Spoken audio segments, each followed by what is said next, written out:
सनातन धर्म की है ये कथा, सुनाते हैं हम भगवान की महिमा गाथा। नमस्कार मित्रों, भगवान की महिमा गाथा चैनल में आपका स्वागत है। और आज मैं भीष्म की दुष्कर प्रतिज्ञा के बारे में बताऊंगा। आपने सीरियल में देखा है उसके भांति नहीं, जो सत्य है वही बताऊंगा। हमने यह मूल महाभारत में से संवाद लिया है, सब कुछ कथा ली है। तो बिना किसी देर के अब वीडियो शुरू करते हैं। एक दिन राजर्षि शांतनु यमुना नदी के तट पर वन में विचरण कर रहे थे। उन्हें वह बहुत ही उत्तम सुगंध मालूम हुई, परंतु यह मालूम नहीं होता था कि वह कहाँ से आ रही है। उन्होंने उसका पता लगाने की चेष्टा की। वहाँ के निषादों में उन्हें एक देवांगना के समान कन्या दिख पड़ी।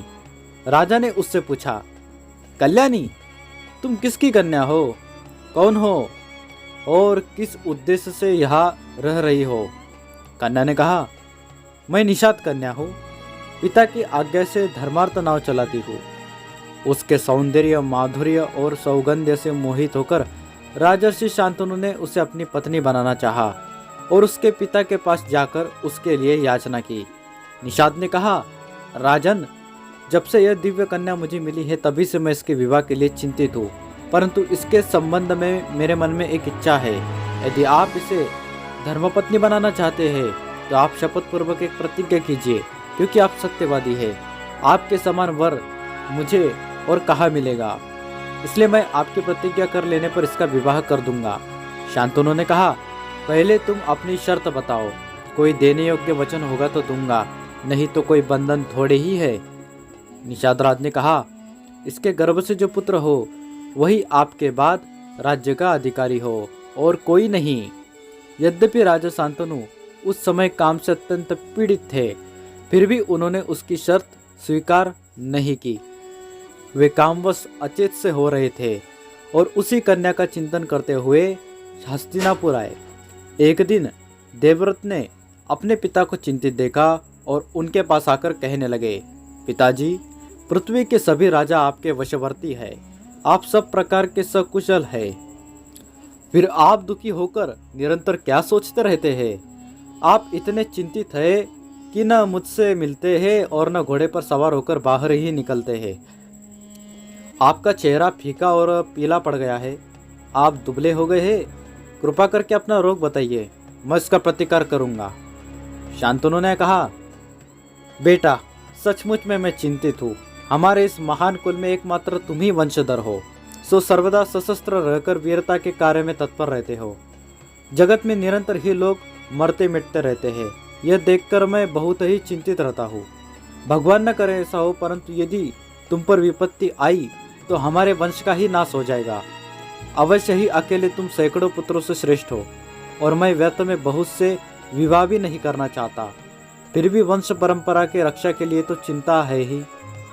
गंगानंदन देवव्रत ने अपनी अलौकिक मेधा से सब कुछ सोच विचार लिया और वृद्ध मंत्री से पूछकर ठीक ठीक कारण तथा निषाद राज की शर्त जान ली। अब देवव्रत ने बड़े बड़े क्षत्रियों को लेकर दासराज के निवास स्थान की ओर यात्रा की और वहां जाकर अपने पिता के लिए स्वयं ही कन्या मांगी। निषाद राज ने देवव्रत का बड़ा स्वागत सत्कार किया और भरी सभा में कहा, भरत वंश शिरोमणे, राजर्षि शांतनु की वंश रक्षा के लिए आप अकेले ही पर्याप्त है। फिर भी ऐसा वांछनीय संबंध टूट जाने पर स्वयं इंद्र को भी पश्चाताप करना पड़ेगा। यह कन्या जिन श्रेष्ठ राजा की पुत्री है वे आप लोगों की बराबरी के है। उन्होंने मेरे पास बार बार संदेश भेजा है कि तुम मेरी पुत्री सत्यवती का विवाह राजर्षि शांतनु से करना। मैंने इसके इच्छुक देवर्षि आसित को सूखा जवाब दे दिया, परंतु मैं पालन पोषण करने वाला होने के कारण एक प्रकार से इस कन्या का पिता ही हूँ, इसलिए कह रहा हूँ कि इस विवाह संबंध में एक ही दोष है, वह यह है कि सत्यवती के पुत्र का शत्रु बड़ा प्रबल होगा।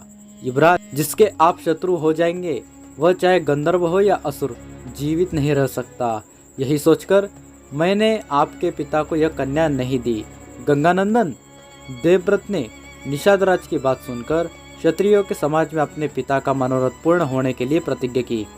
निषाद राज, मैं शपथ पूर्वक यह प्रतिज्ञा करता हूँ कि इसके गर्भ से जो पुत्र होगा वही हमारा राजा होगा।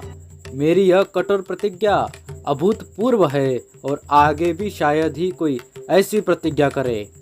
निषाद राज अभी और कुछ चाहता था।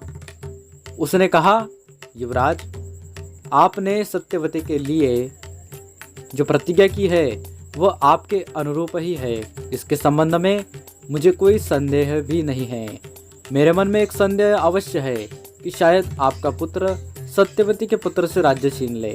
देवव्रत ने निषाद राज का आशय समझकर क्षत्रियों की भरी सभा में कहा, क्षत्रियों, मैंने अपने पिता के लिए राज्य का परित्याग तो पहले ही कर दिया है। अब संतान के लिए आज निश्चय कर रहा हूँ। निषाद राज, आज से मेरा ब्रह्मचर्य अखंड होगा। संतान न होने पर भी मुझे अक्षय लोकों की प्राप्ति होगी।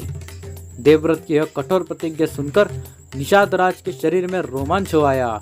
उसने कहा, मैं कन्या देता हूँ। उसी समय आकाश से देवता, ऋषि और अप्सराएं देवव्रत पर पुष्पों की वर्षा करने लगी और सबने कहा, यह भीष्म है, इसका नाम भीष्म होना चाहिए। इसके बाद देवव्रत भीष्म सत्यवती को रथ पर चढ़ाकर हस्तिनापुर ले आए और अपने पिता को सौंप दिया। देवव्रत की इस भीषण प्रतिज्ञा का प्रसंग सब लोग इकट्ठे होकर और अलग अलग भी करने लगे। सबने कहा, सचमुच यह भीष्म है। भीष्म का यह दुष्कर कार्य सुनकर राजा शांतनु बहुत प्रसन्न हुए। उन्होंने अपने पुत्र को वर दिया, मेरे निष्पाप पुत्र, जब तक तुम जीना चाहोगे तब तक मृत्यु तुम्हारा बाल भी बांका नहीं कर सकेगी।